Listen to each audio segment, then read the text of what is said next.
بسم اللہ الرحمن الرحیم۔ السلام علیکم، کیسے ہیں آپ سب لوگ؟ امید کرتی ہوں یوٹیوب ویورز کے آپ اللہ کے فضل و کرم سے خیر و عافیت سے ہوں گے۔ جی یوٹیوب ویورز، پچھلی دفعہ ہم نے بات کی تھی کہ میاں بیوی کے جو ریلیشن شپ کی مسٹیکس ہیں اس پہ آج 2 سوال ہیں، ان کا جواب دینا ہے۔ پہلا سوال تو ایک بہن ہے، انہوں نے پوچھا ہے کہ کیا شوہر سے اپنے دل کی بات کرنی چاہیے یا نہیں کرنی چاہیے؟ ہاں جی، ضرور کریں، اپنے شوہر سے اپنے دل کی ساری باتیں کریں، لیکن یہ خیال رکھیں کہ آپ اپنے شوہر سے کبھی بھی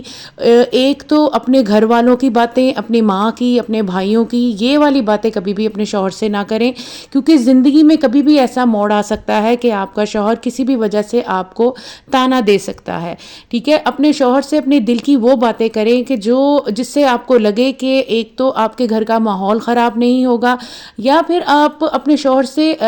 وہ چیزیں ڈسکس کریں کہ جس سے آپ کا شوہر کا موڈ خوشگوار رہے گا، جو ان کی پسند ناپسند ہے، جو وہ سننا چاہتے ہیں آپ سے۔ بعض اوقات ایسے ہوتا ہے کہ بہت ساری عورتیں صرف اپنے ہی چوائسیز، اپنی ہی فیوریٹ چیزوں کے بارے میں بتاتی رہتی ہیں، اور اب تو ایسے ہونے لگا ہے کہ فون پہ ہی پہلے ہی، شادی سے پہلے ہی بہت ساری باتیں ڈسکس کر لی جاتی ہیں جو شادی کے بعد کرنے کا موقع ہی نہیں ملتا۔ لیکن پھر بھی شادی کے بعد دونوں ایک کمپینین کی طرح ایک دوسرے کے ساتھ رہتے ہیں، تو آپ کو ہمیشہ شوہر کی بھی سننی چاہیے کہ وہ کیا کہنا چاہتے ہیں، وہ آپ کو کیا بتانا چاہتے ہیں، تو ہمیشہ صرف اپنی ہی بات نہ کریں۔ اور دوسری چیز ایک اور یہاں پر ڈسکس کرنا چاہوں گی کہ ایک اور بہن کی بات ہے کہ وہ کہتی ہیں کہ میرے شوہر مجھے مارتے ہیں، مجھے بہت زیادہ گالیاں دیتے ہیں، بچوں کے سامنے ان کا رویہ بہت انسلٹنگ ہوتا ہے، تو میں اپنے شوہر کو چھوڑنا چاہتی ہوں۔ تو میں نے ان کو کہا کہ آپ اپنی اچھائی کے ساتھ، اپنے پیار کے ساتھ اپنے شوہر کو چینج کرنے کی کوشش کریں۔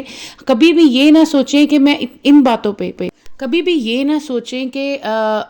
میں جو ہوں ایک دم سے آپ یہ فیصلہ کر لیں کہ اپنے شوہر کو چھوڑ دیں۔ پہلے آپ سارے سرکمسٹانسز دیکھیں کہ کہیں ان کی وہ عادتاً تو گالیاں نہیں نکالتے، اور کیا ڈے 1 سے اگر وہ ایسے تھے تو آپ نے ڈے 1 سے ان کو کیوں عادت ڈالی ایسا کرنے کی؟ آپ نے کیوں ان کو ایسا کرنے دیا؟ آپ کو پہلے دن سے ہی ان کو روک دینا چاہیے تھا۔ اور بچوں کے سامنے ماں کو ہیوملیٹ کرنا، ماں کی بے عزتی کرنا، یہ تو بالکل ٹالریٹ نہیں کیا جا سکتا۔ تو آپ بچوں کے سامنے جو باپ اپنی بیویوں کو کہتے ہیں، پہلے تو ان سے گزارش ہے کہ بھائی پلیز آپ دیکھ لیا کریں کہ ایک آپ آنے والی نسل کو تیار کر رہے ہیں، اس لیے آپ جو ہے بچوں کو پلیز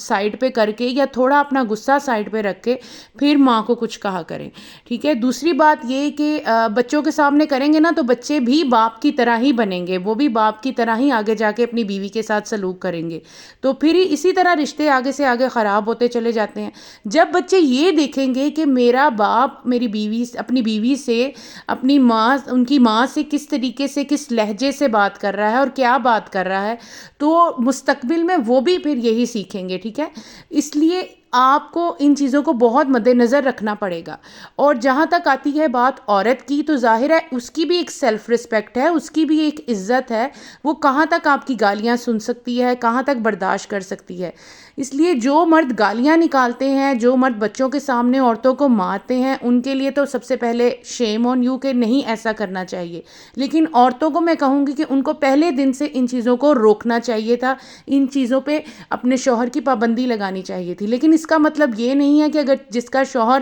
سٹارٹنگ میں ہی ایسا کرے تو وہ روٹ کے اپنے ماں باپ کے گھر چلی جائے۔ یہ سب سے بڑی غلطی ہے عورت کی کہ جب وہ پہلی دفعہ کسی بھی شوہر اور بیوی کی لڑائی ہوتی ہے تو وہ اٹھ کر اپنے ماں باپ کے گھر چلی جاتی ہے۔ بعد میں ماں باپ اور بیچ کے رشتہ دار آپس میں معافیاں تلافیاں کراتے ہیں، اور پھر وہ واپس جو ہے وہ گھر کو اسی گھر میں واپس آنا پڑتا ہے۔ تو اس چیز کا آپ بھی اندازہ لگا سکتی ہیں کہ جب آپ دوبارہ سے معافی تلافی کرنے کے بعد، صلح کے بعد اس گھر میں دوبارہ آتی ہیں تو وہ والا مومنٹم نہیں رہتا جب آپ شادی کے بعد آتی ہیں۔ اس لیے اپنی عزت کو برقرار رکھیں، وہیں رہ کے آپ اپنے شوہر کے ساتھ ایک ایسی بلڈنگ بنائیں، ایک ایسے اپنے بیہیویئر کی بلڈنگ بنائیں کہ جس سے وہ بھی متاثر ہوئے بغیر نہ رہ سکے۔ اچھا یہ چیزیں ہمیں شادی سے پہلے سوچنی چاہیے، ہمیں شادی سے پہلے ان ساری چیزوں کا کرنا چاہیے، لیکن ہمارے ہاں کیا ہوتا ہے، شادی سے پہلے کیا چیزیں دیکھی جاتی ہیں کہ میرا لہنگا زبردست ہونا چاہیے، میں اونچے سے اونچے پالر میں تیار ہوں، میری سروسز کتنی اچھی ہونی چاہیے، میرا ایک سے ایک جوڑا جو ہے وہ میری جٹھانی دیورانی پہ روب جمانے والا ہو، میری ساس تو میرا جو جہیز ہے، میرے جہیز کے جو برتن ہیں اس کو دیکھ کے وہ اتنی راضی ہو جائے کہ بس اس کا میرے سے سلوک بہت اچھا ہو جائے، اور اپنے بیہیویئر پہ تو غور ہی نہیں کیا جاتا. تو یہ ہمارا سب سے بڑا المیہ ہے جس پہ ہمیں سوچنا ہے، ماؤں کو بھی. اچھا جی، آج کی ویڈیو ہو گئی ہے بہت لمبی، آگے کل بات کریں گے انشاءاللہ تعالیٰ، اور جو دوسری بہن کا جواب ہے وہ بھی انشاءاللہ تعالیٰ میں کل کی ویڈیو میں دوں گی. اگر ابھی تک آپ نے میرے چینل کو سبسکرائب نہیں کیا تو سبسکرائب کر لیں، ویڈیو کو لائک کرنا نہ بھولیں، اور پلیز پیارا سا کامنٹ کریں جس سے مجھے لگے کہ آپ کو ویڈیو کیسی لگی ہے. مجھے آپ کی رائے کا انتظار رہے گا، اور آپ مجھے ضرور بتائیے گا کہ نیکسٹ ٹاپک آپ کون سا سننا چاہتے ہیں. اللہ حافظ.